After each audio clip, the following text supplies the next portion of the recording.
So you want answers? You want the truth? I think you can handle it. Everybody except for Dan. He can't handle it. I can't handle the truth. All right. Today we bring in an expert in to reveal the real story of the inch pincher. Now, you may have seen an earlier show with Peter Kappen as he talked about this famous race VW bug. Well, that wasn't why he was on the show, but his story certainly got the most attention. And some folks say the story about the inch pincher isn't completely accurate, and there's still too many unanswered questions about what happened to it. So we did some digging and found a guest who will clear the air once and for all. All right, so welcome to West of Tulsa. This is a controversial show. Or actually, it's meant to settle a controversy. Yes. How's that? Yes. All right, so when Peter was on not long ago, yes, he started this. My apologies. Yeah, Peter started all this. We're gonna get to all that in a second. But Dean Kirsten, thank you for joining us. It's a pleasure to be here, guys. Yeah. So Dean, to give you a little bit of background, with Hot VW Magazine for 40 years. Right. You're a writer, photographer, now you're kind of a historian, but you're almost your whole life has been with Hot VW Mag. It's about the only job I ever actually had. I never filled a job application or take, heaven forbid, a drug test in my whole life.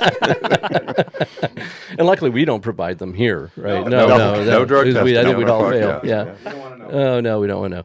Dean, thank you for coming. You came in all the way from San Diego, North County, San Diego, to talk and wasn't bad. Resolve this issue. No, it's one of my favorite subjects, so I'm all in on it. All right. You're the perfect guy to have in here. Okay. All right. And then Peter Kappen. Yes, sir. Yeah. So Peter, fine art, automotive Thank you. photographer. Is that a good way? He's an artist.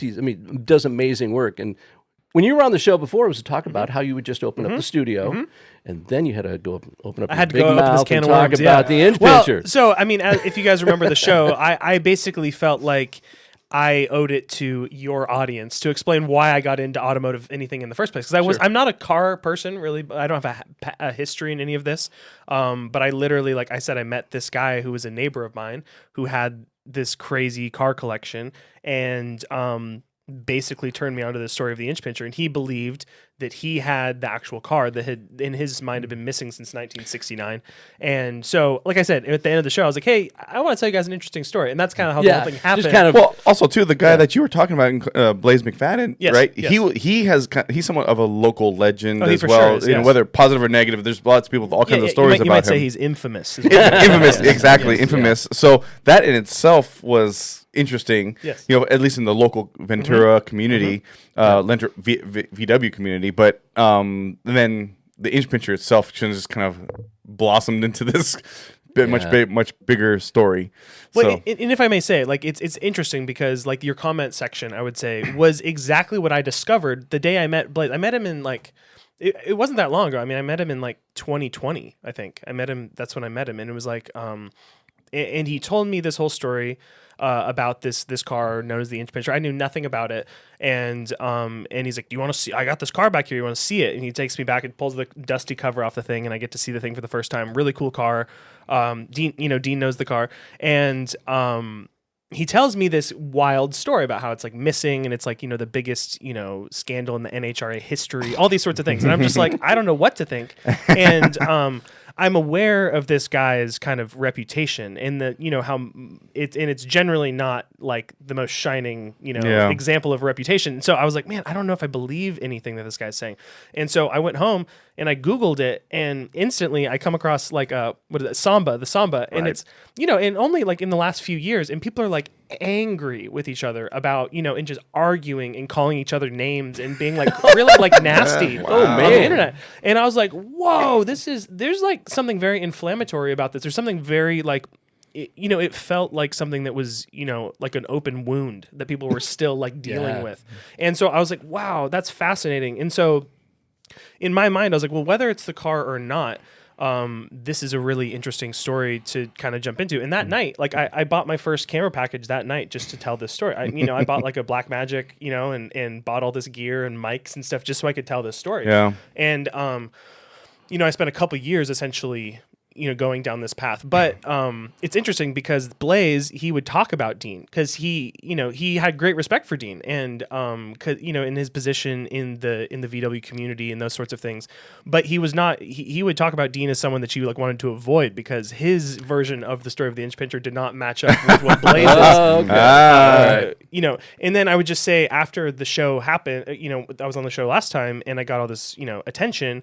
He reached out to me and he was really gracious and we talked for like an hour and it was so cool and he gave me some information that I had just never had and I was very curious. Since the day I learned about it, I've just been curious about what really happened. And you look online and people swear that many different things happened to him. And so well, what really happened? I have no stake in this. Like if the car is not the car, it doesn't really matter. It's still an interesting story. So anyway, that's, I think why. And you were just telling Blaze's version of what he sure. told you. Yeah. That was it. And that's one of the things, because in the comment section, you have people literally comment after comment contradicting what the last person just said, right? Exactly. Yes. So this is why I love this show, because we get to talk about this stuff. And it's, look, you don't have to believe your story. You don't have to believe Blaze's story. You don't have to believe Dean's story. But we're just going to tell it, and it's up to you to decide what you want to do. People are like, you need to educate people more with facts. I'm like, how do you know that's a fact, dude? You can't Google this stuff.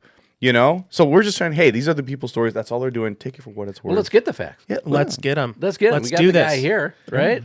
Okay. You've been listening. Did we make you nervous with all this controversy? No. Okay, good. Heck no. You've probably seen a lot of this and heard about a lot of this over the years. I didn't follow the back talk of it, but I can imagine just following Samba over the years that it does get vicious. Yeah. Well, it's funny. Your name came up because you mentioned that. I was like, why does that name sound familiar? I went back to the comments and there were people that was like, hey, you know who knows something about this? Dean Kirsten. Yeah. So I was just like, oh, well, let's get him on, Yeah. So you must be somebody. Yeah. 40 years at Hot VW Magazine. Right. You should know a little bit about this car, I would imagine. So, Well, I remember the car as far back as '66, actually watching it at the drags, and so that was the impression that I had, and it's stayed with me all these years, like so many other car guys. And I met Darrell probably 72 or 73, Darrell Vittone, 72 or 73, and Dean Lowry I met, and I've known them over the years until they both passed away. And so it's by far the most iconic Volkswagen in the VW industry, probably next to Herbie, which really never existed. Yeah. But so there's a lot of the industry was built around that car and followed what they did with that car. so let's start with the easiest question. So, the bug that Blaze showed Peter a few years ago was not the inch pincher. No. Or was it? I just don't think it is any way possible that it could be. Blaze's story created this second car that I don't think ever existed. The inch pincher morphed through many changes over the years, specifically in the end of '69, when Darrell Vittone took it and put a different body on it. So the old body went to Mexico, and the new body ended up in New Jersey over a period of time. So to have the car back together in all steel just didn't make sense to me. It just didn't add up to the history that I thought really happened. But you said the car that he does have is still an important automobile, right? Right. So the car that Blaze has is a 56 VW Bug, or the body show, which is the same year as the original inch pincher was. So that part of it makes sense. When I saw it in 2005, it's a full steel car. Nothing's been cut out of it. It is on a different floor pan or chassis, which I thought is interesting, the fact that in '69, the body and chassis were separated and went into two different directions. So I find that interesting. Blaze's car is all steel on, I don't even know what year pan it is. And for it to be... I think it's like the next 50 to 64 pan. Okay, right. And it's easy to do on a Volkswagen, to flip pans. For it to be the inch pincher, it would have to have been dating back to, I would say, 65, maybe 66, before the inch pincher started changing body parts to fiberglass, cutting body parts out, replacing with aluminum. So it would have had to have dated back to that period of time in order for his story to make sense. Right. Agreed.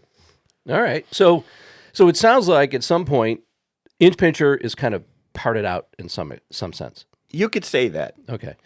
Tell us what you kind of just touched on it, but give us some direction. Literally, what direction did these parts go in? Well, I think it'd be cool too to just say so the car originally, and you probably know this history, but like when it was traded into Econo Motors, Right. In like early 59. 59. Okay, and it had like a huge amount of miles on it. The reported Joe Vittone always would say that the car had over 200,000 miles on it. So you think a 56 VW bought new in 56, let's say, and by 59 it had 200,000 miles on a 36 horse Volkswagen. I mean, that's a serious amount of miles. Yeah. So that was the story it was always told. So it came in. Joe Vittone owned Econo Motors, which is Darrell's father, in Riverside. This car came in as a trade-in in 59. And Darrell's 16th birthday was in March of 1960. And the story goes that was a birthday present. So I'm sure they cleaned it up, they repainted it orange, and that became Darrell's street car from 1960 on. So that's the bones of this story. It was Darrell's car. And that was the beginning of inch pincher? No, this would predate the inch pincher. Would predate, but that would become what would become the inch pincher. And then I think another thing that I find important about this, so EMPI, E-M-P-I, so correct me if I'm wrong, Dean, but I believe it used to mean European Motor Parts Incorporated or... Engineered Parts. Well, in the beginning, and then what I understood is when Dean came in, because he was an engineer, then they changed it to engineer. That's right. I think, 62, maybe 64, somewhere around there, they changed the name. Totally. Yeah. And Dean Lowry, who he's a very storied person himself, but he was an engineer essentially, and he used to rate, I guess, flathead V8s. Yes. And so when they brought him into MP, Joe Vittone did, and he basically came in and started doing like R&D stuff. He started inventing parts, and so my friend Blaze. He just, Dean Lowry was like the king of the car world in his mind. He had so much respect for him and all the parts that he created for MP. And in his mind, he was basically the godfather of the entire like tuning kind of communities. Like before him, no one sold aftermarket performance parts. Like no one was really doing that. MP was kind of the first one, and it's actually really fascinating because I guess Volkswagen wasn't really cool with them doing this. Like that, No. and they send them like cease and desist and that sort of thing. But Joe Vittone had Econo Motors all across the country, and so they like kind of tried this thing. Okay, well we'll not send you cars, and then we'll basically stop this before it really becomes a thing. But he sold so many cars that they actually started hurting themselves by like trying to not let shoot yourself in the foot. Well, right. So then I guess we'll just turn a blind eye and let MP just kind of do their thing. And so anyway, I think that was a fascinating part of me to me about the whole history of it. And then this whole thing of Darrell Vittone getting the car when he's 16. And he's hanging around. I'm sure he's hanging around Dean Lowry when he's working on these cars. And the way I understood it was this car's just there. And, Dean's inventing parts, doing all these sorts of things. And they just start bolting them on this car eventually. And like, it, kind of becomes more and more modified and becomes not what the inch pincher were to become as a drag car. It became like a Grand Prix, like race car, like a long distance, like car. Is how you describe it? In 63 and 64, the car was taken to the Bahamas, and it was ran in a NASA Grand Prix. And driven by, was that AJ Foyt or is it Dan Gurney? Dan Gurney. Dan Gurney, oh, yes. wow. Nice. That's Dan impressive, Gurney. Yeah. And he won. He won it 2 years in a row, but the second year they disqualified him because they put shims under the valve springs, and they said that was illegal. As if that would make a difference. Wow. But you thought, Dan Gurney, we're talking like royalty when it Yeah. comes to racing. Oh, yeah. And so he races this thing, and before it becomes like what is known as the inch pincher, the drag car, which is so fascinating.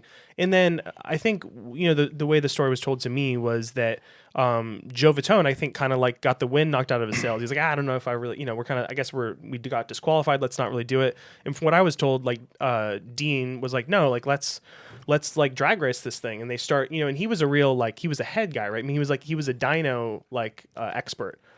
Right. They actually created a dyno for MP Sutska dyno up in Colorado. Joe Vittone approached him, says, we would like to have and sell a dynamometer, just a flywheel dyno just for Volkswagen. So they actually developed a dyno, and so Dean had maybe up around 64, maybe had his own dyno, which was unheard of at the time. Wow. Well, one thing I'm getting out of this is you've done your research. Yeah, Well, hey man, I'm not. So you were on the show. Yeah, you can't say you don't know anything because you know quite a bit. At least today you do. No, I knew all this stuff when I was on the show before, but like I said, I spent like multiple years kind of like getting into this, and my only source of real information was Blaze, who by many accounts was kind of like off his rocker in many ways. So the guy was. Despite his many idiosyncrasies, he was like the guy was a genius. I mean, I think if you would have put him in a different industry, the guy could have been like an unbelievable genius. He had a mind like a steel trap. I mean, like that's why I had so much fun with him, because I'd walk in his shop and it was like this unbelievable. Did you ever see his shop? No, I never went there. I mean, it was just like this unbelievably curated museum. I remember the first time I'm with my daughter. I think I told this story on the show, but she's like just over a year old, and he like rolls back the door for the first time, and it took my breath away. I mean, I couldn't believe how beautiful this place was, and just like the memorabilia, just the history that was there. Did you document this? Oh yeah, no, I've Oh, we got to see that. Well, I figured I wanted to show you guys too, because I actually my documentary I thought was going to be like an hour and a half or something, and when he passed, just because I was trying to like. I was still kind of managing the car and what was happening with it. But I was like, I don't like, this isn't my story. Like, I have no stake in this. So I cut together like a 15-minute long thing that I'll show you guys. It has some of the footage of his shop when it was in all of its glory. Yeah, that'd be cool. So anyway, he was a very fascinating person. And like I said, the first time I saw the car, it was in this room that was built on the side of his shop. And, the entire wall was covered. It looked like a crime scene, like like pins, between pictures and stuff. But it was literally like hundreds of magazine clippings and photographs and all these sorts of things. And like in his mind, kind of the evidence, kind of what the car, the history of the car, and like pictures of, for instance, of the car when it was just a 56 oval window was traded back in. And then pictures of it in Nassau, and pictures of it, when it was actually racing and beating all these famous race cars and all these sorts of different things. So anyway, I'm rambling now, but that's essentially, I did my research. Yeah, but I didn't get to talk to Dean, who and people like that. And like I tried to go to the Schley Museum. I reached out to them multiple times, and nothing ever really happened. Oh, and whatever, it is what it is. But I really wanted to find the real story. And to be totally honest, and I guess I want to say this, Blaze, I mean. If you were to approach him on the street and be like, you got the inch pincher, you don't have the inch pincher, like he would probably try to fight you. But but in private, he wasn't like super confident. I mean, he'd be like, man, maybe it's not the car. He's like, maybe this is wrong. Maybe I've got this wrong. Like he definitely had that thought. And his end, the demise, him, taking his own life. I feel like that was part of it. Was it wrapped up in him kind of feeling like this thing he had spent all this time and kind of staked his reputation on was maybe not true. And so anyway, that's. But you're working on a documentary on all this. Well, I was. I was. Yes. I was about to say, I'd love to see that. Well, you're kind of unraveling your documentary here, so it's good. No, I mean that's honestly why I wanted to do this show, because I was like, I basically, when I first met this guy, he's like, hey, well, will you tell this story? And I was like, that seems like a big responsibility, but. Like I said, I went home and Googled it, and I was like, wow, this is a really cool opportunity. And I was looking for a cool story to tell. Yeah. So I felt like I wanted to see that through the end. And, I'm bummed that he's no longer with us and he can't, be able to find out what really happened and be able to celebrate his car for what it is, because it's an amazing car. Yeah. But that's why I was excited to kind of be on this show, because I never really knew what I was going to do with the documentary. I didn't know who I was going to show it to. I didn't know how any of that stuff was going to happen. I knew people in the VW community would instantly blackball it because they were like, "Oh, this guy's crazy. He's a and they would just instantly not trust it." So, but they'd go watch it. They probably would. Yeah. So anyway, they would definitely watch it. But I think that this to me was like, oh, well, that's really cool. Like this can be like, here it is. It all comes to a head, and we can sit down with Dean, someone that actually really knows and has done his research. I've done a little bit of research in the grand scheme of things, and be fun to just kind of tell the world what, really happened. So. No, I think it's cool because I actually did some asking around with the local guys here in town, and their comments on Blaze was not as favorable Well, no, I mean, I literally watched him chase people physically off his property like multiple times. Well, I mean, that's one like, of my buddies who knew him, I guess, off and on throughout the years, could have sworn that I knew he stole tools out of my work truck. I knew he did. It's okay. possible. It's possible. Well, I heard that one too. Yeah. And I guess I should say, like, I think the very fact that I wasn't a car person was the only reason he trusted me. Oh yeah, sure. If I had been a car person, if I had any like smell of a person that had any interest in VW, I would have been just. He probably thought you were trying to like shiest him for but parts I had no whatever. interest in any of his stuff. I was interested in him. I was just like, he's just like this fascinating character, and I was just like, and I will say this, like, I've been a photographer, videographer for my entire career, and he's the only person you could stand here like 2 feet away from him with a camera, and he would not change at all, like literally none. And so it was so fascinating. He just opened his life to me, and he didn't to anyone. So I just walk around his shop with a camera and shoot everything. And I'd shoot all the stuff that like, no one was allowed to see, and him, in all these different states. And I mean, it was an amazing experience. How long was it from when you started shooting and documenting this stuff until he killed himself? Well, that happened last February, and then I started in 2020. So it was like, 2 and a half years. Oh, wow. Something like that. 2.5 years. Yeah. So I wonder if he knew, like, he was just like, I want to tell my story before I'm gone. Well, I don't really know, but I guess I did have some guilt about that. I was like, man, I really just wanted to kind of like, vindicate him or vindicate his story, which I would say like so much of his story was actually true. So much of it was actually really cool. And, he operated really out of this like insane respect for Dean Lowry, not Dean Kirsten, Dean Lowry. I'm sorry, Dean. Not Dean Kirsten. No, but to him, that guy had been dealt a bad card by like the car industry. He felt like, and once again, I don't know anything about this, but he felt like Joe Vittone had kind of like screwed Dean over in the long term, and that was kind of his estimation. And he was like, hey, like.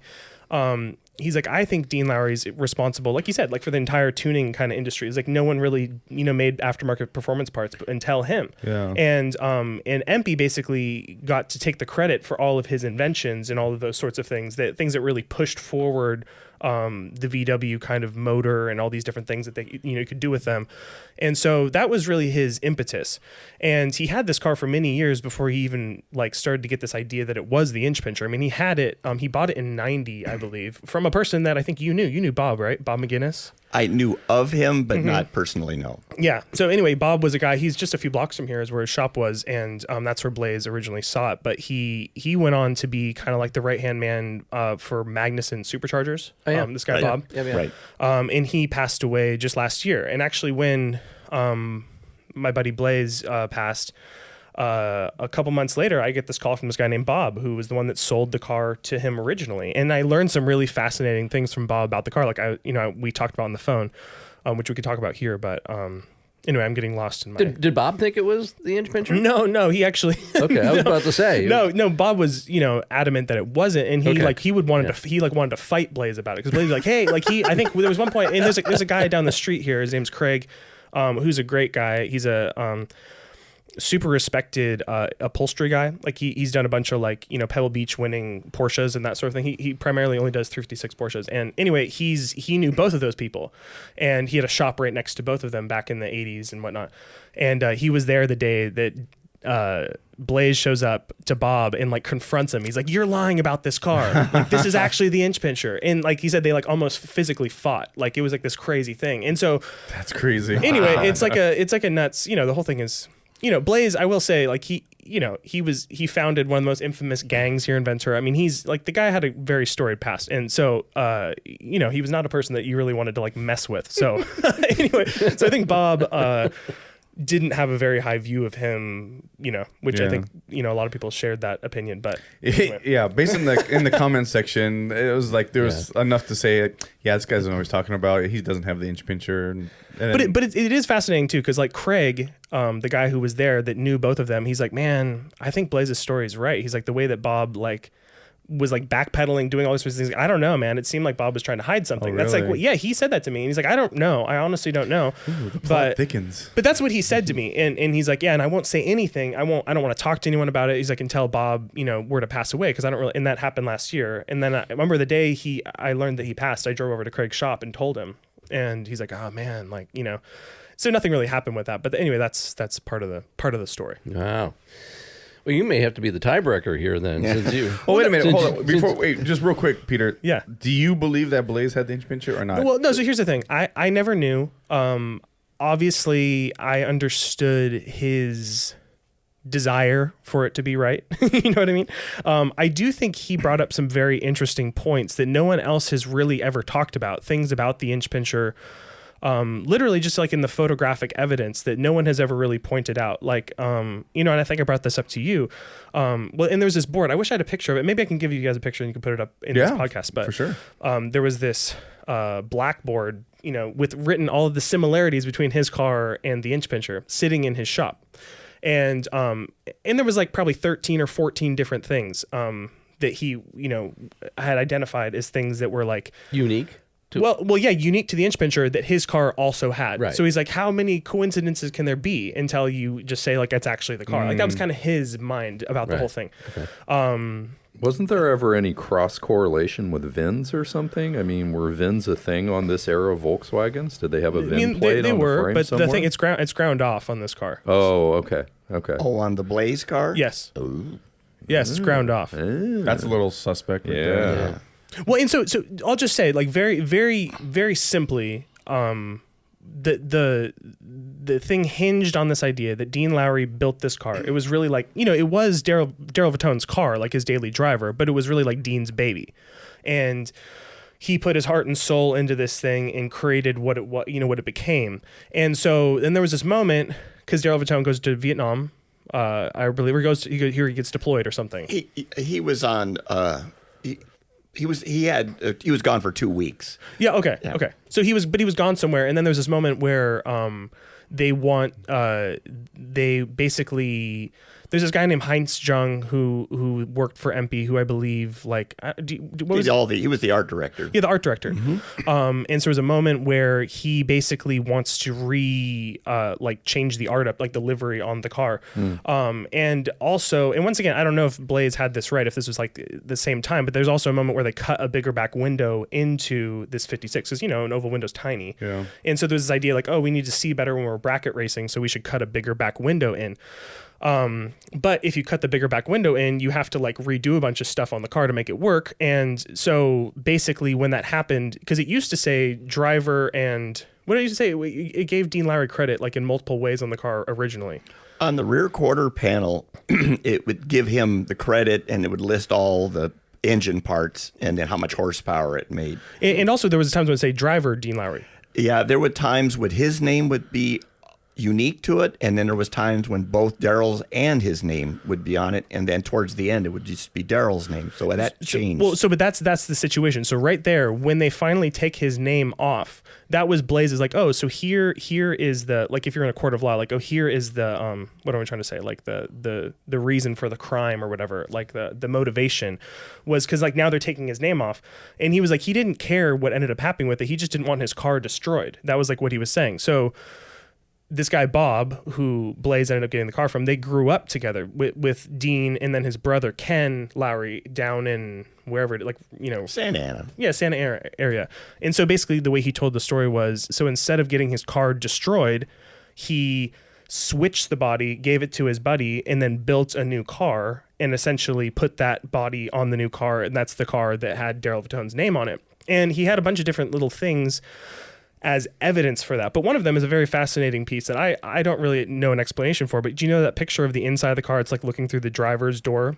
And showing the dash? Yes. And the gauge in the dash. Exactly. Or the tachometer, whatever it is. Exactly. Yes. Right. But if you look at it, like for instance, like he would show all these different things. Like in part of this display for evidence, he had a 56 rear view mirror, and then he had a 58 rear view mirror, and they're different bolt patterns. Like, they're different the way they're set up. And you look at this picture and it is not a 56 rear view mirror. And so he's like, well, that's clearly not the same car. And then the dash too doesn't, in his mind, once again, I don't know enough about this stuff, but he's like, yeah, this dash doesn't match this car because this is an earlier dash, but this car, because you look at the rear view mirror and these other things, is clearly a later car.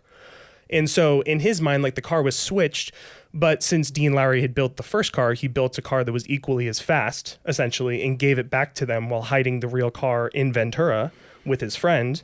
And that's kind of how the whole thing went down in his mind. So I don't know if you even heard that whole story, Dean, but that was kind of how he saw it. A little bit of that. So anyway, but that was kind of his, basically it came down this whole thing of Dean building this car, Dean Lowry, and him having this love for it and not wanting it to be like chopped up and turned into something else. So anyway, there you go. So that being said, you asked me, do I think his car was the real car? Like I said, I didn't really know, and I didn't have like a stake in this whole thing. When I spoke to Dean Kirsten here, he was explaining to me how the car was chopped up at different times and fiberglass, replaced certain panels and that sort of thing. And yes, the car is totally complete. But it has all these scars that make it, that Blasé always questioned. Like there was a situation, so some of the things, like for instance, the entire car is chrome and CAD plated, like everything on it. Like the sheath, for instance, that the speedometer runs through is CAD plated, or like, every bolt, every nut on the entire thing. And, if you look at pictures, this picture in that famous book, I forget what it is, but maybe Cal Look or something in that book. Right. I think it's the Inch Pincher too, but you look, there's a picture from underneath and the entire car is just like glittering from underneath. It's like unbelievable. Like, Right. Oh, wow, everything is coated, or chromed. And because basically these cars, they doubled as race cars and show cars essentially to showcase all of MP's stuff. And so he's like, whoa, like this car is all chrome and CAD plated. Like, no way. And when I asked Bob McGinnis, he's like, oh yeah, that's what we all did. He's like, oh yeah, that was like that Dean and Ken were like, oh, you take a car and you instantly take everything apart and you chrome and CAD plate everything. Right. So in his mind, he's like, oh no, that was just what we did. But Blasé, he didn't know that. He's like, oh, there's no way that another car would be like this. So it must be the car, And then there was other things like, he had seen this picture. There's this famous picture of it beating, I think it was a Corvette or something, like, and you see it beating it over the line, and like he had seen that the badge had been taken off the car, and then the chrome that runs up and down the Like a vent. no like, like a up rear- and down the hood, and it had been removed. Oh, okay. And so, and his car has it, the car that he had. And so he was like, oh, weird. But, it has this undercoating. So he like lifts it up and like scrapes the undercoating away. And then he realizes that it had been basically, what's the term? It had been, he basically could tell that it had been removed and like brazed or whatever, and then had been re-drilled and put back in. He's like, oh, wow, my car at one point didn't have this chrome on it. Wow, how fascinating is that? And he starts looking at all these different things that he sees on the Inch Pincher that are like missing from the car. And he realized, oh, they were all missing from my car at one point too. And then they've been put back in. Like somebody was trying to turn a car that was a drag car back into a road car. And so that's kind of what got his wheels spinning, that maybe this was in fact the car. And so he just kind of went down to all these rabbit holes. So Dean, I see you rolling your eyes there, and It's a lot to digest. Yeah, I was about No, to say. but that's- well, no, Yeah. So, but you don't believe that what Blasé was talking about, that is the car. You No.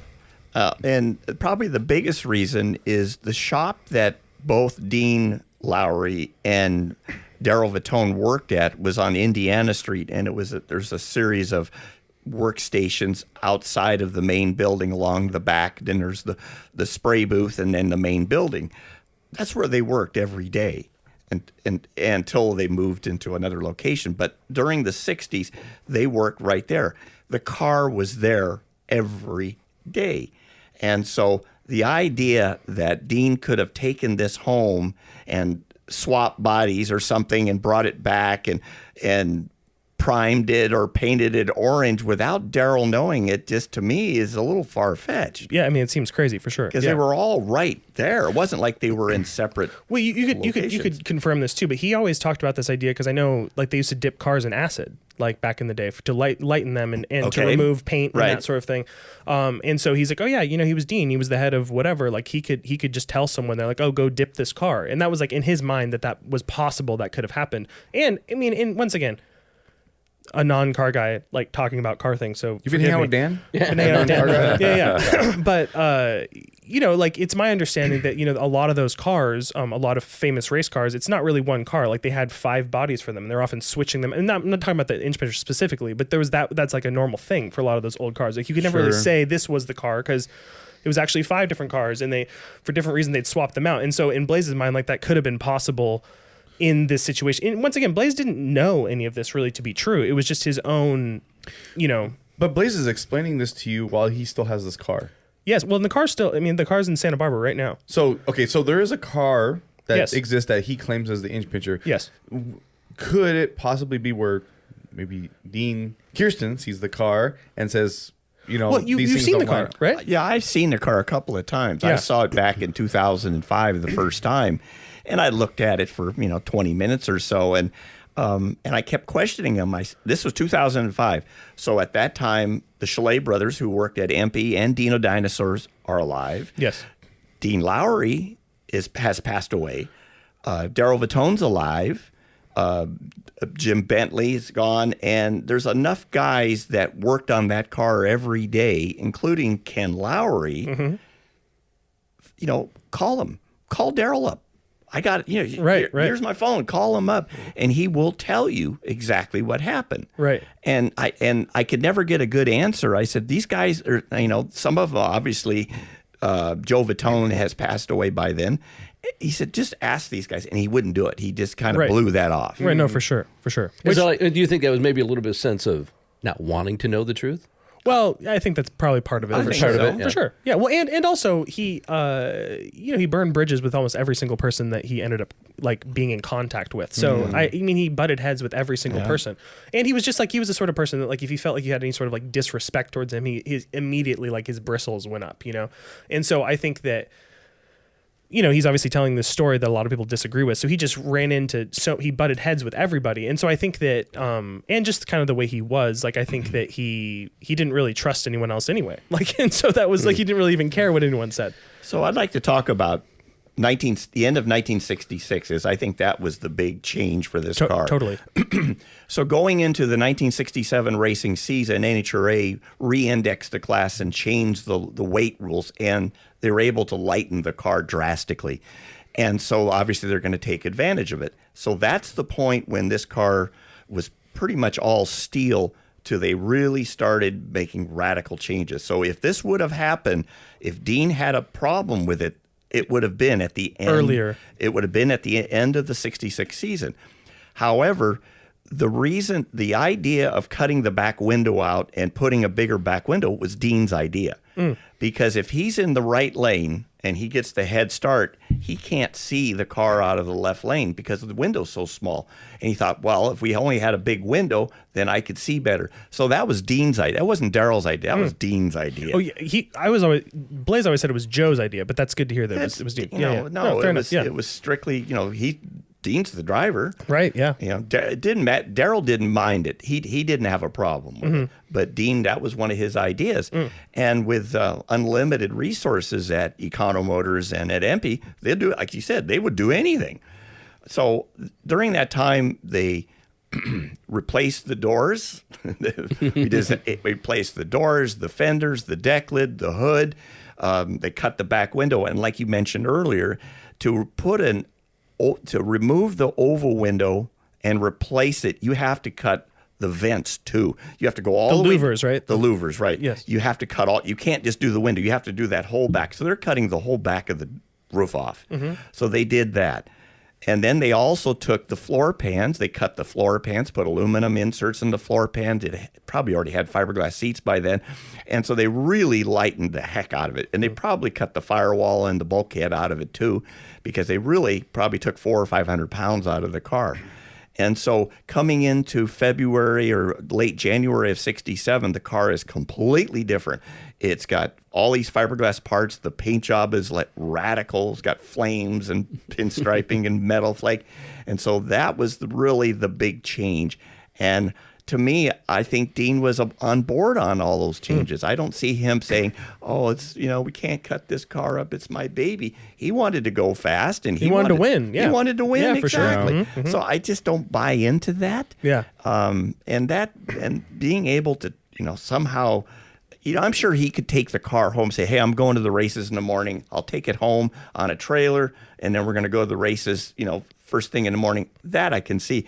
But somehow swapping bodies and bringing back another body and pushing it into the spray booth and say, okay, guys, go for it.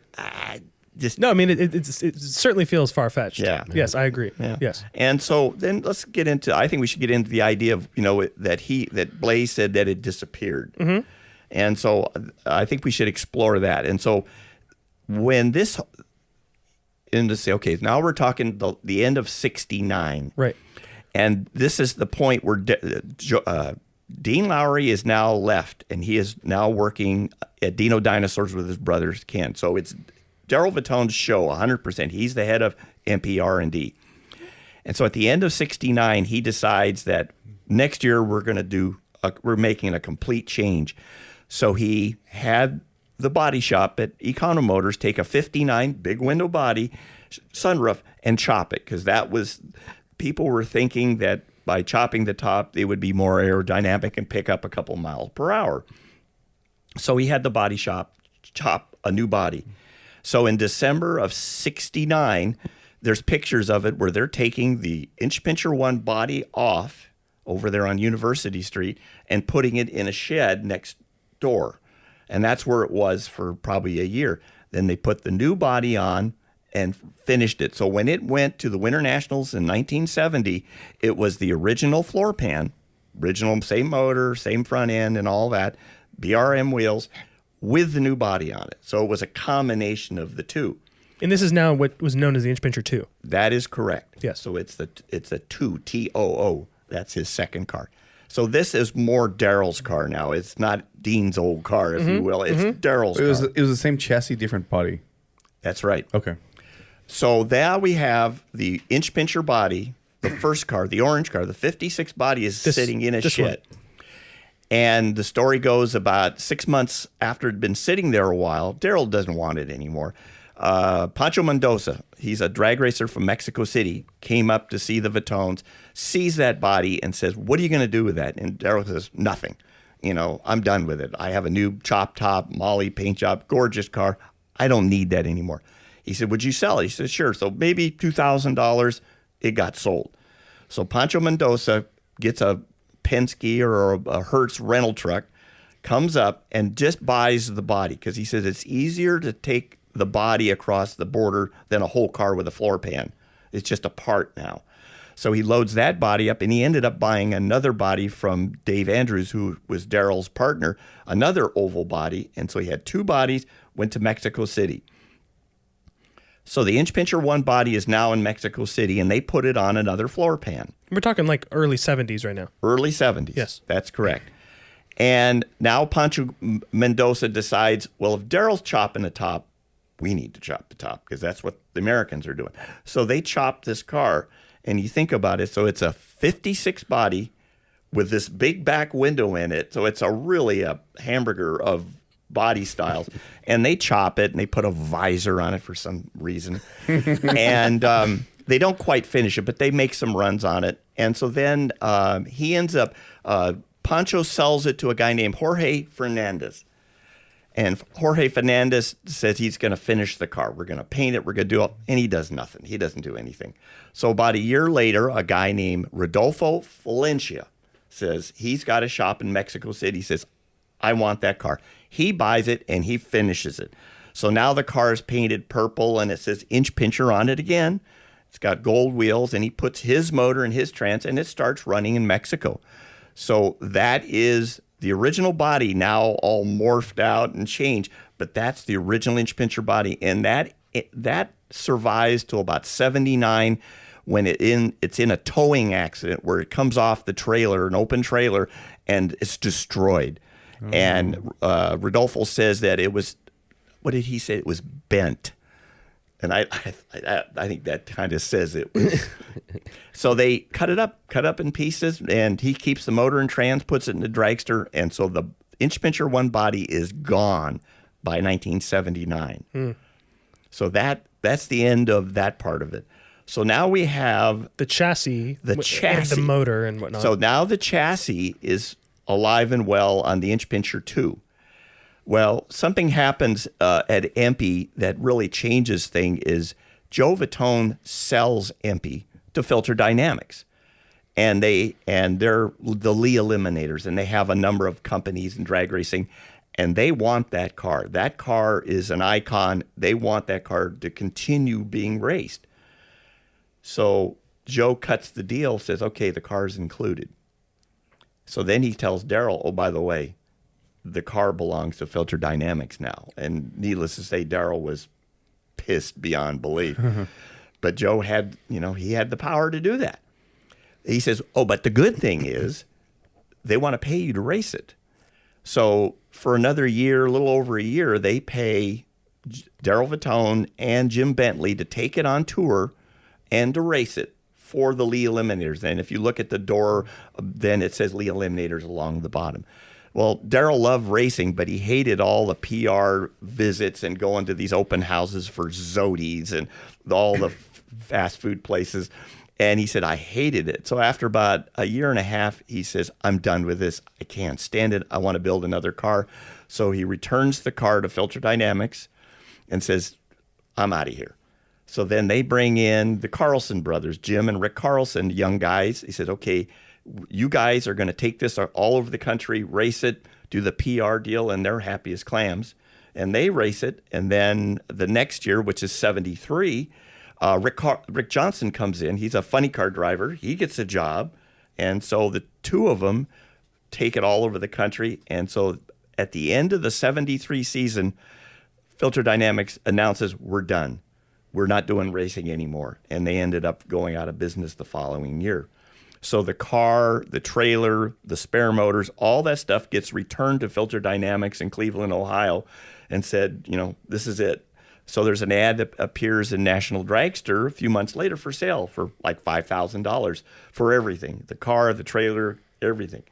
And it takes a while before it gets sold, but it ends up being sold probably 6, 8, 9 months later to Dennis Doherty of Mother's Performance in New Jersey. He buys the car.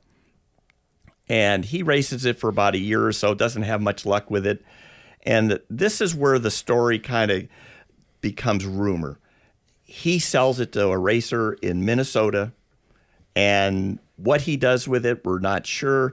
The story that I got from another racer, Bill Mitchell, who raced VWs in the time, that he drastically changed it, possibly took the Volkswagen motor out of it and put a V8 in it, but used the body. Who knows? And they crashed it, and that was the end of it. So that is the demise of the two cars, or the two halves. Two parts, yes. Two parts. Mm-hmm. Man. So both the chassis and the body are kaput. Kaput. Yeah. And that door is from the original car before they went to the... Yeah, so this door right here represents the first fiberglass door that was on the inch pincher. This goes probably back to 65. And this was hand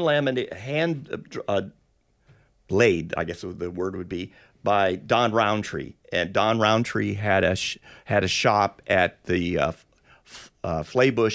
Flaybob Airport in Riverside. And so this was the first pair of fiberglass doors that went on the inch pincher. And this was before AMPI offered their own fiberglass production doors. So this is a rib door. So this was splashed off a 55 and earlier oval. And it's got the Richard McPeak lettering and stuff. And then the paint, the metal flake paint, was done at Econo Motors. So this door would be the second door that was on the inch pincher one. So the original steel door would be the first one. This is the second one.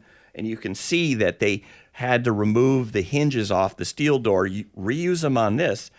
And then in 66 or going in 67, when they did the drastic redo, AMPI then had their own production doors, I believe were made by Kellison. And they ripped the hinges off of this, reused them again, and then this went in the dumpster. I was about to say, this hasn't, just the life of this door alone.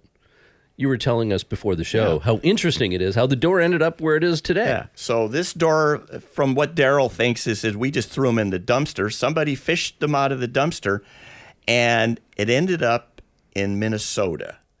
So the story goes, a guy named Lauren Richards had a machine shop, and a guy comes in and needs a part for his drill press. Needs a chuck. And so he goes, yeah, I got that, and it's $25. He goes, well, I don't have any money. He said, but I do have something I could trade. So he brings in this door, and Lauren's more of a Porsche guy. And he looks at the door. He goes, that's actually kind of cool. And so they make a trade. So that's how the door gets to Lauren in his shop in Minnesota. And it was, like I said earlier, he didn't have a place on the wall, so he drilled it and mounted it on the ceiling of his office. It was there for years. And then he moved to Camp Verde, Arizona, took it with him, and then that's where we found it. And you saw it there. So I I had heard a friend of mine who was a big collector knew about it, and he would only tell me about half the story. He goes, "Well, I know where the door for the inch pincher is." I said, "Oh, really?" He says, "Yeah." And so I grind on him. And he says, "It's in Arizona. It's in this guy's shop in Arizona." I said, "Why don't you buy it?" "Well, I will. Yeah, I'll get around to it." And I'm like, "You're crazy if you don't jump on this." And so it was there for, I don't know, 10 years or so. And one thing led to another is that we got a story. Lauren saw the lightning bug, which was also sponsored by AMPI, and told Paul Chalet at the Grand National Roadster Show that I have a door that has MP on it. And of course, Paul Chalet went, "Really? How big? He says, "Oh, it's full size." And he said, "What color is it?" He goes, "Orange." Well, immediately Paul said, "What did you know about this?" He says, "Well," he told him this story.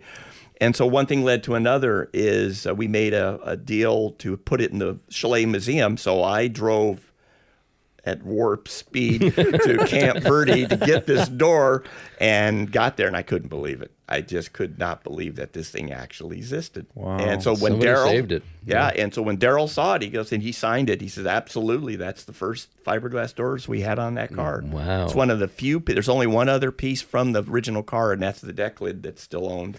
And this is in the museum. You took it out for a day, Yes, right? Just yeah. for the show. That's it, just for Wow. you guys to show that this is the inch pincher did exist, and this is the only part that's basically known to exist. Wow. We appreciate that very much because this is a nice touch Yeah. to So see the cool. door. Yeah. That is a really cool thing to do. History right yeah, there. Yeah. Well, that's why it deserves its own chair here in the yeah. studio. 'Cause, yeah. a stupid question. I'm going to pretend I'm Dan and non-car guy. Oh, thanks. No, because you might have said it. I wasn't paying attention, but what's the deal with the name? Dean Lowry came up with that name, and I'm not quite sure his thinking behind it, but I always heard it was Dean's phrase for it, and it wasn't adapted to the car till 1965, and it just kept there. Everybody, it just worked. Well, I think it was this whole idea that it has like very small cubic inches and it's beating all these V8s. And so that was the idea. It was like pinching out all the power you could out of the small, I think that's how I was explaining I would have to agree to that, Yeah. sure. I could see knows? that. Yeah. All right, so not a sexual thing. But we will say, no. But I will say, and it's fascinating. And I guess if we could put into this podcast, like the amount of images out there of the inch pincher beating cars that were, it should have lost to in most people's minds. Like it just destroyed. I mean, Well, that was one of the things that people Yeah. were talking about on social media. They're like, Absolutely. "There's no way it beat Yeah. a Cobra. Yeah, There's yeah. no No, it way did. it beat." Yeah. it beat everything. And I mean, me being an import guy, I'm like all about beating big V8 heavy cars or Right, whatever. right. So I was like, oh, I could totally believe that because they, you You can get do it behind it, yeah. So, but they were just doing it before everybody else was doing it, right? And two, we're talking about handicap racing here. So with the indexes and the pounds per cubic inch, the Volkswagen always got the head start.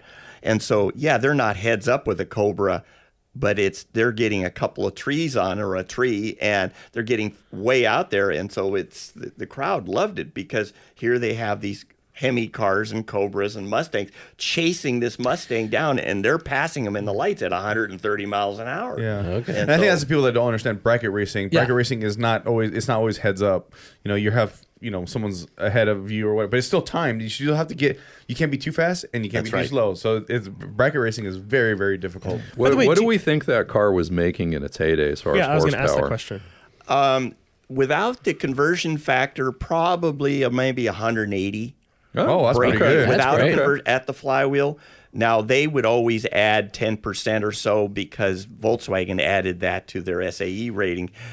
So there would say 200, 220, 230, but in reality, maybe 180 on this car. And But, how much- but was that via NA or was the car turbocharged It or was supercharged normally or anything aspirated. like that? NA. So it would be a 2,000 cc in 69. It would have been a 2,000 cc motor. Dual 48 IDA Webers. Wow. 12.5, 13-to-1 compression. It ran a Porsche gearbox, a 350 Porsche gearbox, because you could get different gear ratios. But the car weighed. I was going to say, obviously, power to weight ratio Yeah, was it's what 1,200 was making it pounds so or fast. Yeah, they were, The thing was styrofoam. It was like But a balsa even, wood but car. even then, a 2-liter putting out, even 180, conservatively In that day, that's in that crazy. day, yeah, exactly, Yeah. and that's pretty freaking good. Yeah. That's impressive. Well, and you're talking before, like, machining the ways we have it too. So like a lot of this stuff is hand done. Like the yeah, heads yeah. all hand done. hand done. Well, in like they talk about like Dean, like in that I think Blaze, he had just this great respect. He's like, you look at these heads that like Dean would work on, and they're just works of art. Like they're unbelievable. Way before CNCs, way before anything like that. Well, I mean, this is another controversial topic because I know plenty engine builders who do use CNC and plenty that don't, still don't, like the old timers, and they prefer it that way. For whatever reason, they get nuances that the machine can't get, like an art form, basically. Totally, yeah. So it's kind of interesting to make that comparison because it's still alive today. Yes. So Is that like a Steve Feist thing? Is Steve that way or no? I think he can go both ways on that. Oh, okay. Because he has got machines. Joey Gross, who built his race engines. I'm sure he uses CNC, but they built it all by hand too. So. It's hard to say. I think it depends on the application too. What you're going for. I know plenty of guys, especially rotary guys. There's guys that do all the cool billet, and just CNC'd everything, and guys who are literally building in their shed with, a grinder, and making crazy power too, reliable power. So you can go both ways on that. I think. And so you say you 2 liter, but was it a 2180 essentially? Is that what it was? No, that's where Dean Lowry's came into play when they started Dino Dinosaur, because that was a big rift between Dean Lowry and Joe Vittone. MP sold 88 millimeter pistons, and that was their size that they were made in Japan, and they had really good luck with them. Well, Dean felt that we could put a 92 in this motor. Yeah. And he says, I can do this. This is a Dodge piston. We can get some cylinders made, and we can make more power. We can make an 1835 out of a 69 millimeter stroke. And Joe said, nope, we're not doing there. 88's the safe way. You don't mill as much on the heads and the case. And that was one of the many reasons why Dean left, because he felt that those 92 barrels were such a good idea, and they could sell so well that when he left in 68 and started Dino Dinosaur, that was his prize. He said, we're going to do these 92 millimeter pistons and cylinders. And that became the 2180. So up to then, 2000 cc's was pretty much the common size for the inch pincher motor, or 82 by 88 motor, maybe 89s later on. So the 2180 was really Dean's deal. Did they keep the stock stroke?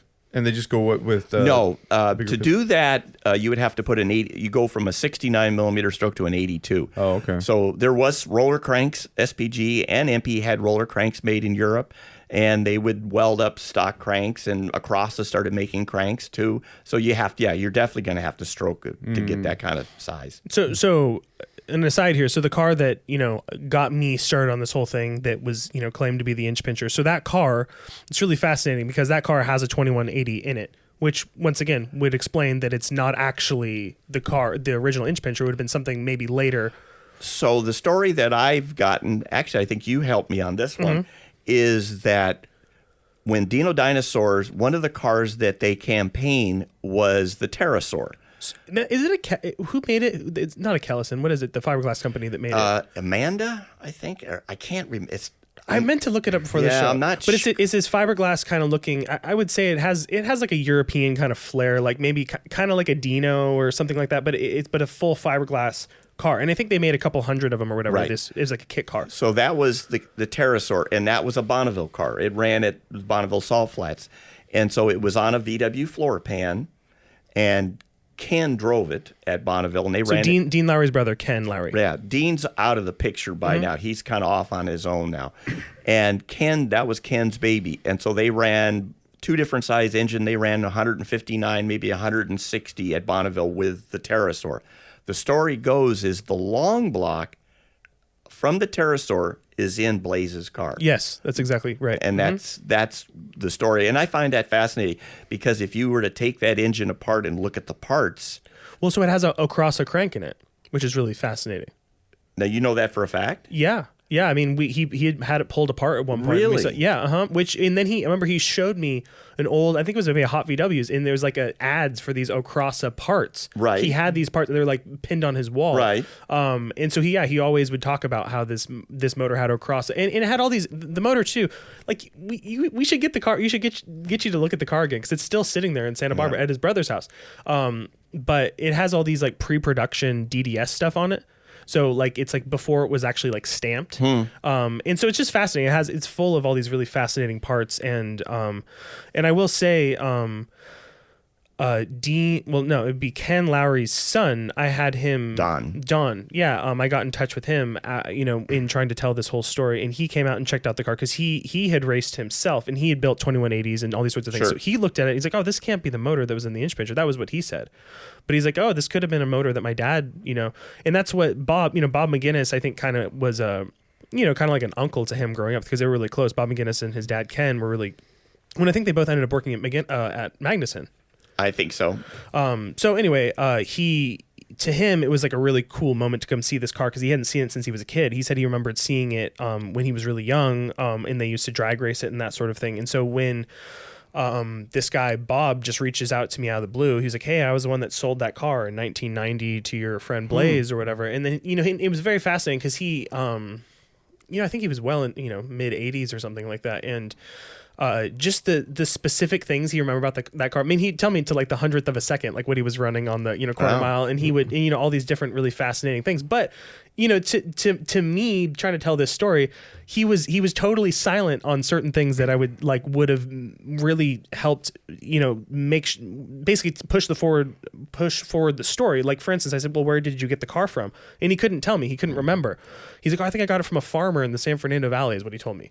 I was like, "Oh, what?" And I was like, "Oh, what color?" He says, "It's a blue color. It's a Chevy blue." He told me the exact like paint code for it too. He's like, "Oh, it's like this blue. It's a Chevy truck color."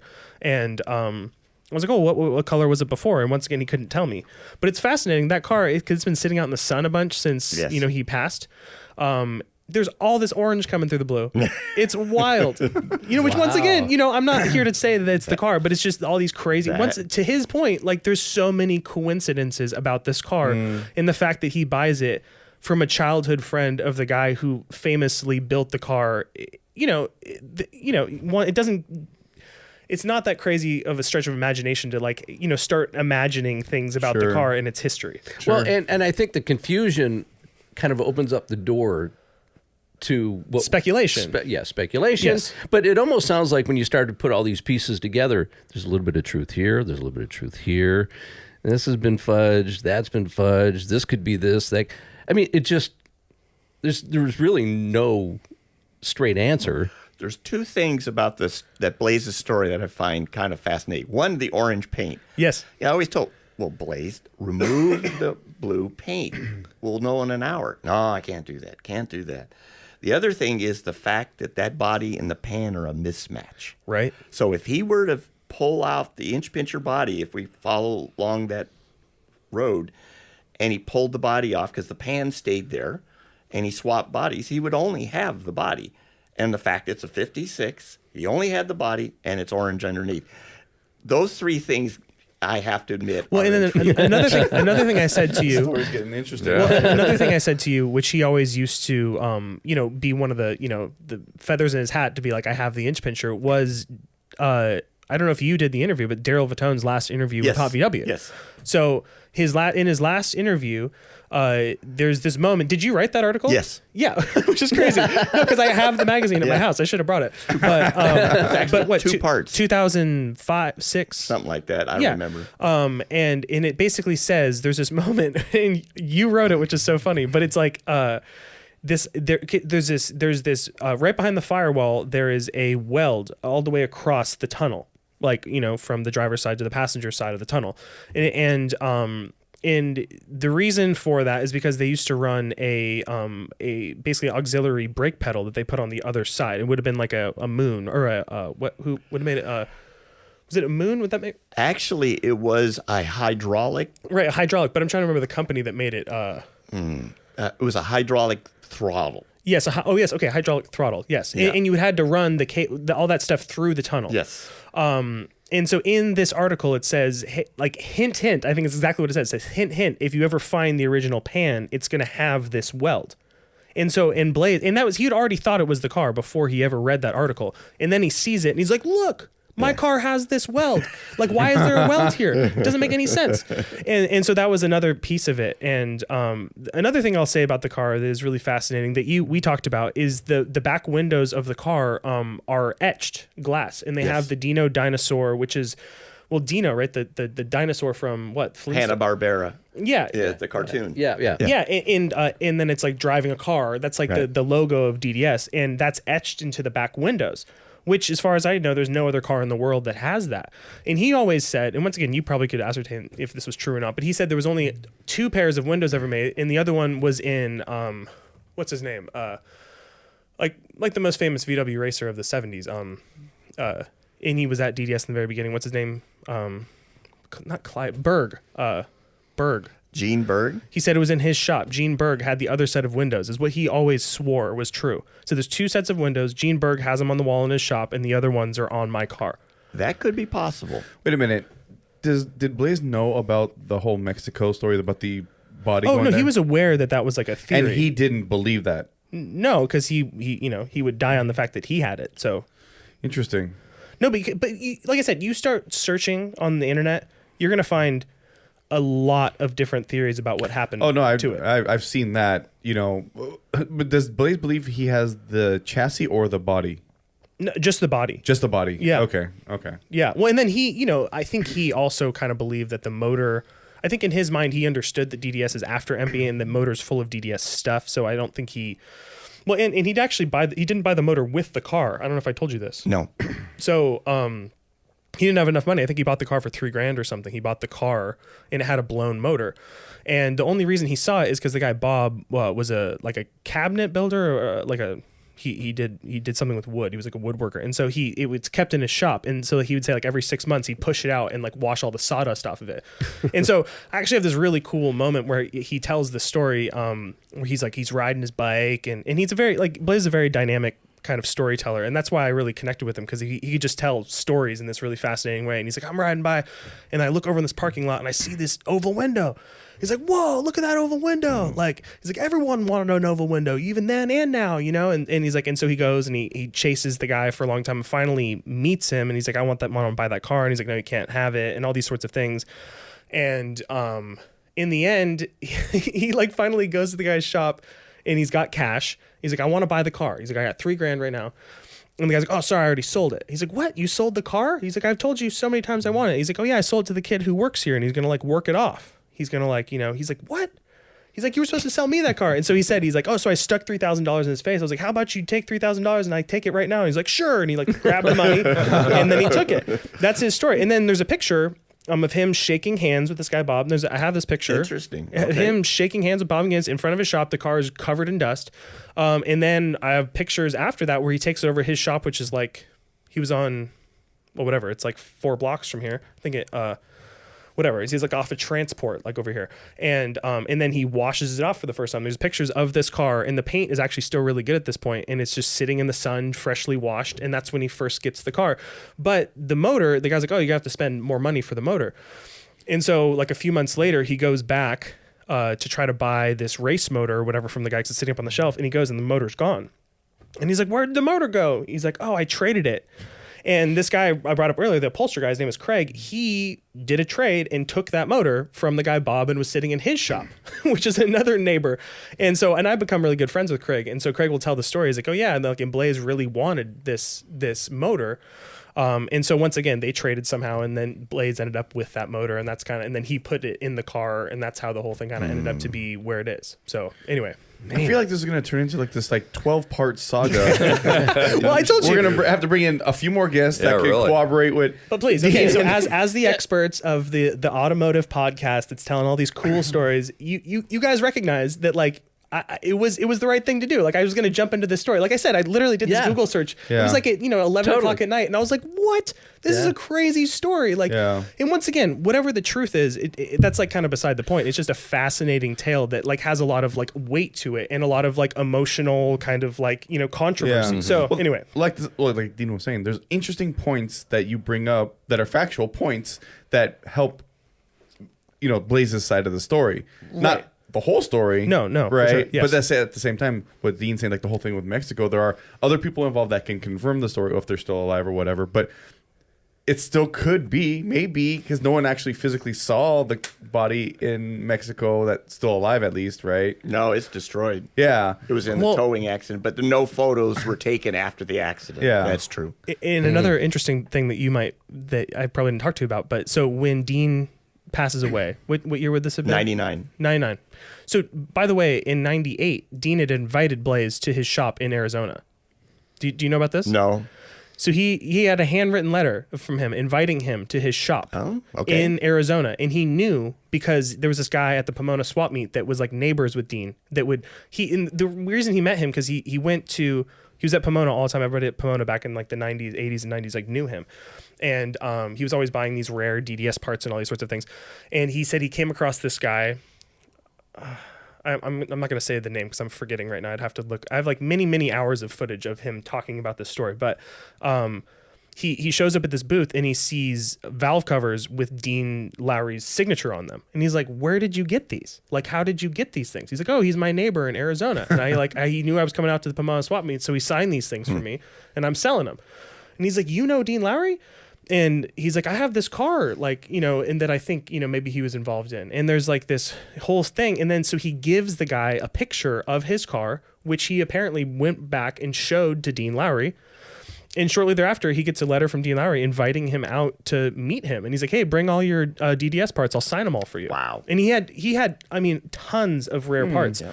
And, unfortunately, Blaze had a younger brother who died tragically right then at this moment, which kind of altered his life. But so he basically for a year, he just kind of like was kind of dead to the world after his brother died. And then that was the year that Dean passed. So he always talked about how his moment of like being able to vindicate or like figure out the true story passed when Dean died. Yeah. So I think that there's like a really fascinating thing, but in the Dean Lowry memorial, there's this like pamphlet that was printed up for when Dean Lowry actually died.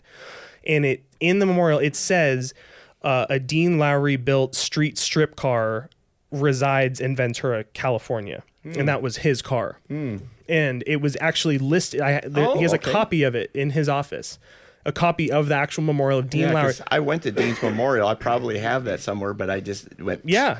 Well, and then his mind, like I said, to the public, he would never question his own story. It was always like, I'm going to go out there like a bull in a china shop and be like, this is the story. I'm just like, make it true. But in private, he was like, he would question his own story. And he's like, "Man, would I rather have the inch pincher or would I rather have a Dean Lowry built street strip car?" He's like, "I'd take that any day of the week," is what he would say. So he's like, "I don't even care if it's inch pincher." He's like, "I still got the Dean Lowry built car." That was what he kind of would say. When you said it was a special, regardless, it was a special car. Now, which car are we talking about? The one that he had. The one that he had, because Ken admitted that they had built a couple of street cars for customers, and the fact that Bob worked for Jerry and they were good friends with the Lowry. So there's a good, solid connection there. So it has some good history to it. Absolutely. Yeah. I think we're going to have to make a field trip, like, to go see this car, like, opening up Al Capone's vault. Well, I have pictures of it I can share with you guys that you can put on the show. I took a bunch of pictures because we were going to list it, actually. We were going to like try to sell it at auction. Well, I mean, getting, like, Dean to come take a look and, not just look, but verify, like, what you're saying. I was like, oh, that's the thing, or that's the deal, and that's, these are all make sense. Not to say that you're a liar, but, one of the things that Blaze would talk about is the windshield height. Right. So a 56 body, the windows are smaller, and as the all the way around evolved, the windows got bigger. And some of the front shots of the car at the drag strip, he would say, that's not a 56 windshield. That is a later windshield. It's too big. It's too tall. And so that goes to his side of the story that the body was switched to a later one with a big back window in it. And I've since taken some of those pictures in Photoshop and scaled those pictures. and looked at the window openings for the fiberglass doors because it changed. And I couldn't, to me, it always was 56. I couldn't see where the height of the windshield changed. And the mirror thing, I never really paid that much attention to. You should look at the picture. Rear view mirror difference. I'm not a 56 When guy. in my possession, I have the two rear view mirrors. I have the 58 and the 56 that were hanging on his wall. I have them at my house because I just thought it was a cool thing to keep. So he always told this story, and I don't know how he heard this story. It was maybe some sort of hearsay, but he said he met this guy who apparently after a race, Darrell wins the race, and he walks out on the strip and talks to him. And he's like, "Hey, is this the car that Dean Lowry cut the back window into?" And the guy and Darrell's like, "Yeah, this is the car." And he's like, "Oh, what a nice guy. He cut in all the windows for you." That's like what the quote was. So basically what he's saying there is all the windows are bigger, so no, this has to be a different car. That's like basically what he's inferring in that. And then Blaze, the way the Blaze would tell a story is there's a moment when the car has the top replaced, what they call it the Landau top, which is this flower power thing. Right. And if you look at those pictures, in his mind, he had all these pictures pasted on his wall next to each other. He's like, "Look, this is a bigger windshield." He's like, "Now the next time you see the car, it has a Landau top and a smaller 56 windshield put back in it, and they put this top on to hide the welds." No. That's what he said though. Jeez. But that's the thing.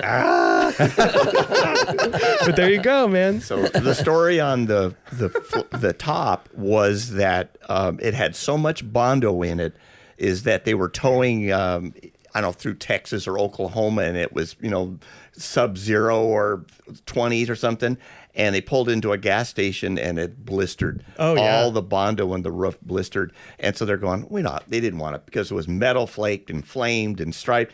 And so they had this company that did these tops for the Manx buggies, and he says, "No, just put a Landau top on it." So they came up with that material and put it on. So it was to cover up some horrendous bodywork.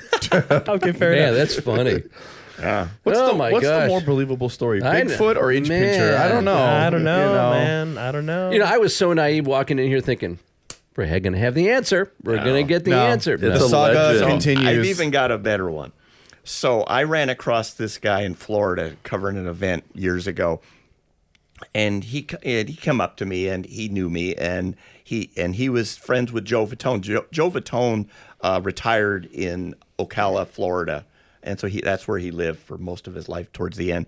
And this guy was friends with him, and he said, "Can I can't tell you because we were at an event, and I didn't have a lot of time." He says, "Give me your address. I'm going to send you a letter. I want to tell you a story, but we don't have time to do it." Fine.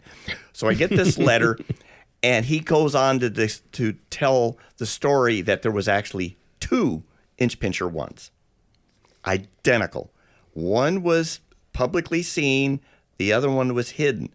One was 300 or 400 pounds lighter in a bigger engine than the other one. And this guy's story was that at Pomona, you would qualify in one day, and then obviously living in Riverside, you would take the car home, and then you'd bring it back the next day for eliminations. So his story was that they would qualify one car.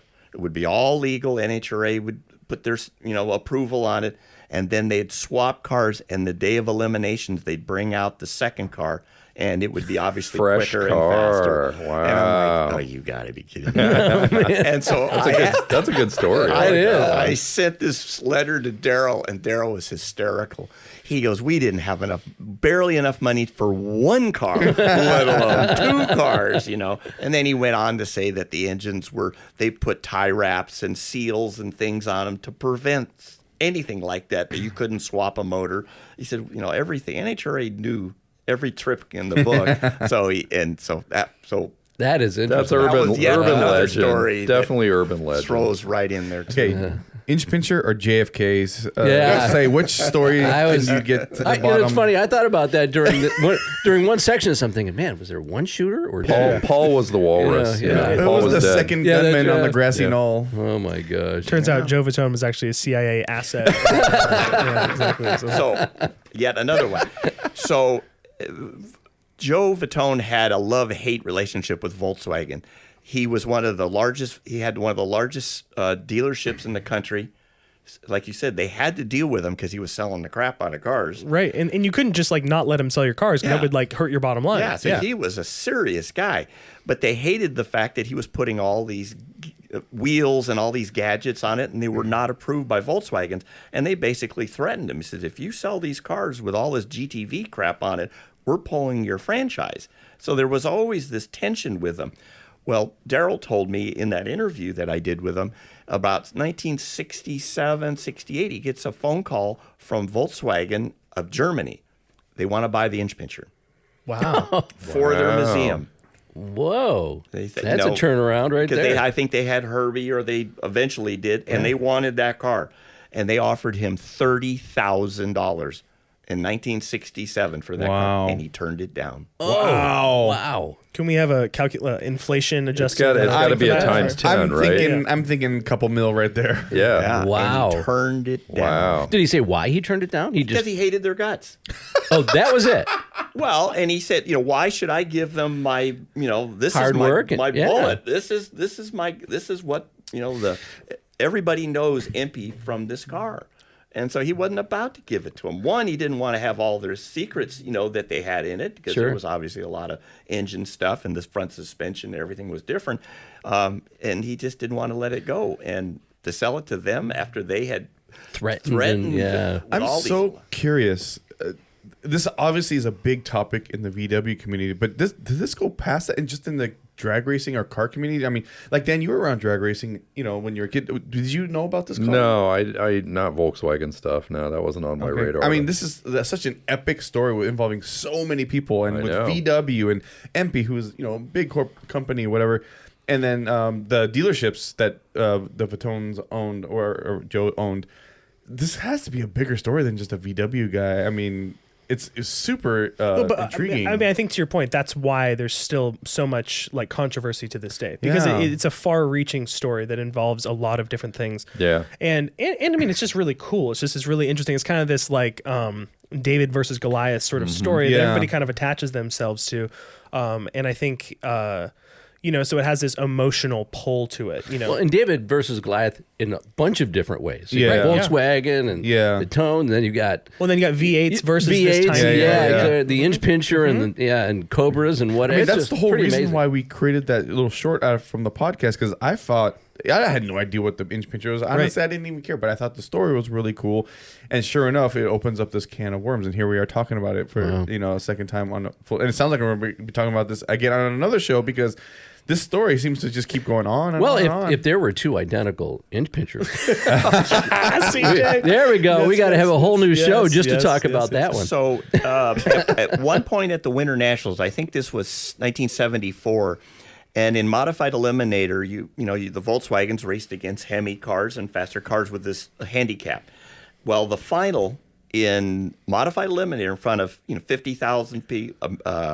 ABC Wild World Sports is there. A Volkswagen, a street Volkswagen, Dave Andrews, which is Darrell Vittone's partner, against Butch Leal, which is a factory Hemi-sponsored car with millions of dollars behind it. And Dave leaves, gets the head start. People people are standing up, cheering and everything. The Hemi car red lights in the final. Oh. Wah, wah.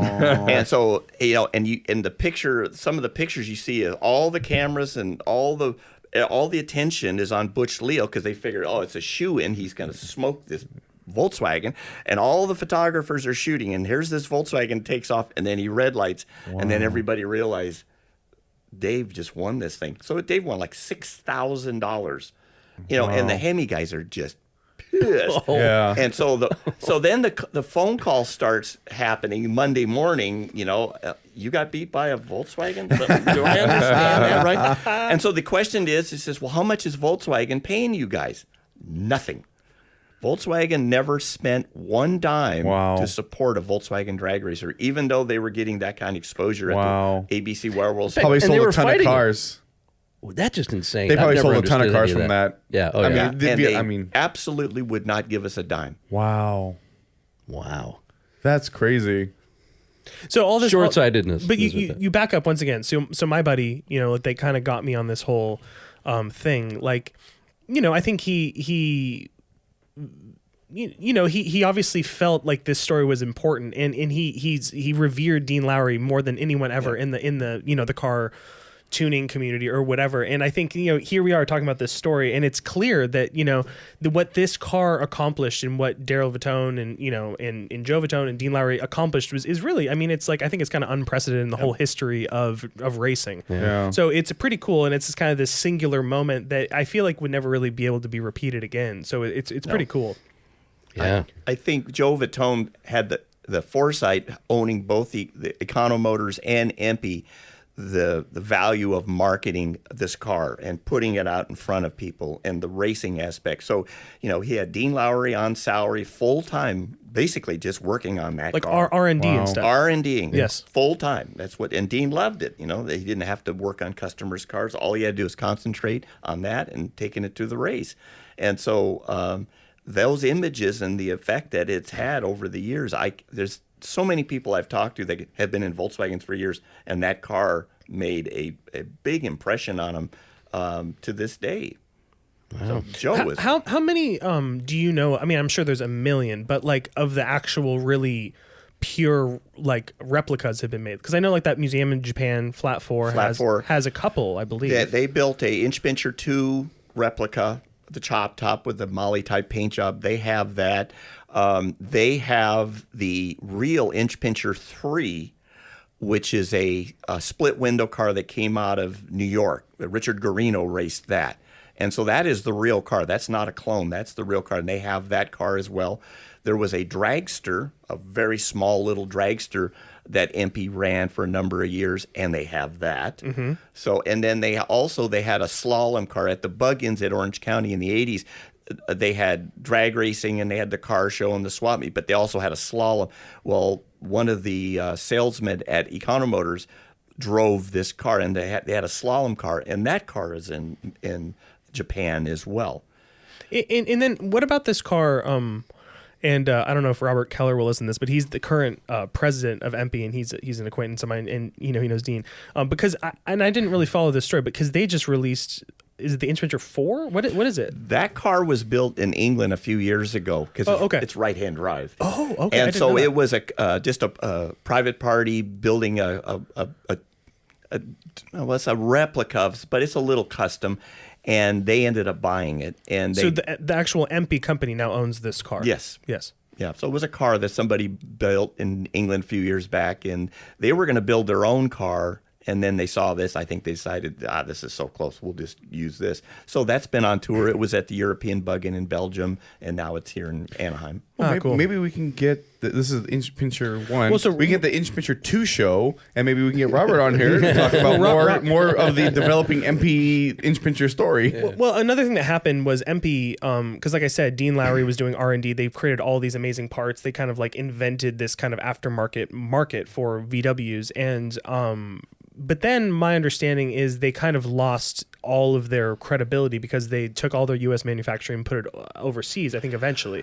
No, I wouldn't say that. During that period of time, a lot of their parts were made in Japan. And while we may have poo-pooed it back then, looking back at it, those parts were actually pretty darn good. Right. So I think that where you saw EMPI changing is when Filter Dynamics bought them. Oh, right.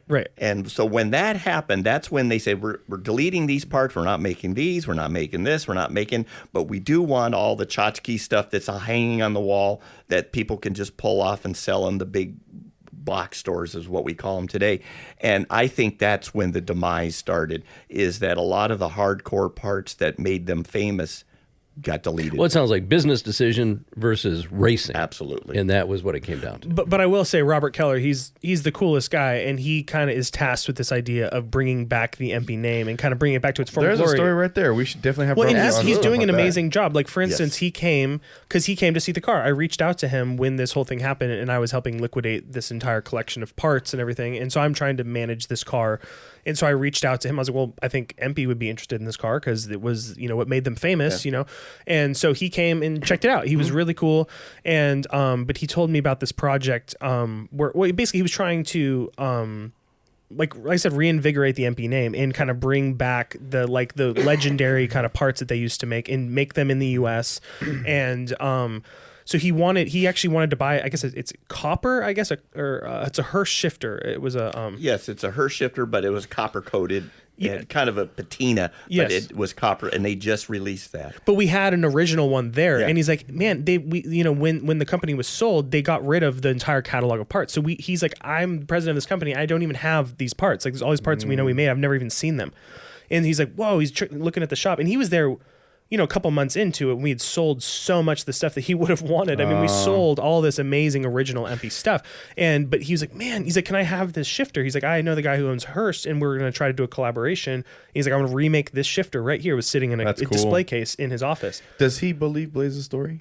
Well, no, because he didn't end up buying it, because he was the president. And so I kind of gave him that story. He was very fascinated with the story. And then I kind of lost touch with him. And then I ran into him earlier this year at a, what is it? It's a show that happens at LAX where they sell like memorabilia. Like it's a. Do you know what I'm talking about? The ones The that literature show. yeah, I ran into him at yeah. the literature show, and that's when he told me he had bought that car in Europe or whatever. He's like, Mm-hmm. oh yeah, we ended up buying a car. He's like, you're gonna hear about it soon, But yeah, so he considered the car, and then Flat Forward, they sent a guy from Japan out to see the car. Now. Now is his name. And they offered to buy the entire DDS collection. Which in hindsight, they probably just should have sold to him because it ended up going for nothing to people later down the line. Yeah, and they were really fascinated by the story too. But they were, it was kind of a question mark in their mind. Like, maybe it is, maybe it isn't. We don't feel like the evidence is strong enough for us to throw down and try to buy the car. Sure. So, All right.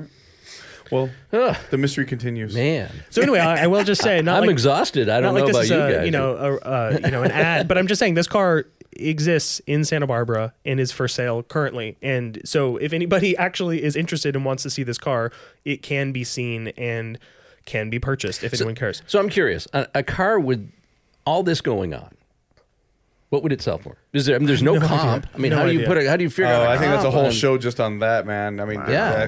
because anybody who actually cares about the story, which the analytics prove that there are people that care about this story clearly, yes. passionately. Right. You got to find it depends on who you're going to talk to. Exactly. You talk to me, I'm like, I wouldn't buy it for $10. Yeah. But there's a guy that was like, I might spend thousands of dollars on it because the story behind it, and that's really why you would buy a car like that. Well, I guess you could rate it by what does an oval window go for? Yeah. What does a modified oval window go for? What does a modified oval window with all these rare parts on it that are very sought after go for? What does, and what is a car that has, like those etched windows? Like, it might be the only car in the world that has that. So there's a lot of things about it that, I always felt like because I have a relationship with the family and I've tried to, help them manage all of these parts and that sort of thing. And I was like, yeah, you just kind of have to find the right person who is going to really be Somebody's emotionally going to walk attached in to and this go, car. oh man, I got to have Well, it. Yeah, and they're out there. yeah. We've seen Oh, yeah. they're out there Yep. for sure. Right. That's Right. the surprising part that we found out. Is like, wow, there is a huge following of this car and the story. Just the story in general, Totally, right? So totally. there might be somebody out there that. So anyway, I think I seriously, it's so fun to talk to you, Dean. Thank you so much for being here. It's awesome. I know it's not my show. I'm acting like it's my show. So apologies. You just took the words out of my mouth. I'm so appreciative that you came here today and tried to clear the air best you could. Yep. And bringing the door, that was a nice touch. So Yes. cool. That is so cool that we're sitting there. I have to go afterward. Everybody talks about how light it was. I haven't tried to pick it up yet. But Yeah, there's not much to it, but It's pretty light. I think the Schley brothers are they're the ones that have the most history that they've been able to keep in their museum. we thank them as well. And they have unbelievable with the stuff that they have, and they have the lightning bug, the real lightning bug, the first car in the first VW in the 10s. And this is open to the public, right? Can the public go in? It's at Paul's house, and so you just have to arrange it. Okay. Because they do private tours. You could get the 2-hour tour, you could get the 6-hour tour, depending upon how Mark feels and how wordy he is. But there's no other place that I've been to that has the history of Volkswagen drag racing like that anywhere in the world. Oh wow! And I've been able to add to it and get some interesting things to it, but it's kind of my Disneyland. I go there quite a bit just because of the environment is so cool. Well, I love it. Yeah. All right. Any other questions? You guys? Do you guys want to start more trouble, Peter? No, I'm good. I'm good. Now we got to Isn't bring. that funny how that one little comment started all this? Well, and it's funny. Like, I'll just be totally candid with you guys. I was like talking, and I was looking at you. I was like, I think they think I'm going too long in this show right now. I shouldn't tell this story. No. But I was like, I'm already like into this story, so I'm going to tell it real quick. And I like tried to make it very brief. And it's funny that ended up like having this huge effect. You just never know. I mean, I didn't think anything of it, but I just thought it was a cool story. Yeah. I still think the story is cool because there's so much more that you could talk about. Like Richard Keller, right? Robert Keller. Richard Keller's Richard. Yeah, I was about to say, well, not because he's a Keller, he's a relative. But I'm, just the fact that he's carrying on this MP name. The MP name is famous because of this car, right? And wouldn't you say they're sponsoring drags again, right? MP. They're sponsoring a lot of events all over the world. They're doing the European Bug-In, and so their 50th anniversary is coming up in 26, and so I think you're going to see a lot of stuff from MP from them. But yeah, they're a major sponsor of a lot of events, which is so cool because I think, like, from my understanding, the kind of whole VW drag racing thing kind of fell out of it wasn't really popular, and so it's cool that.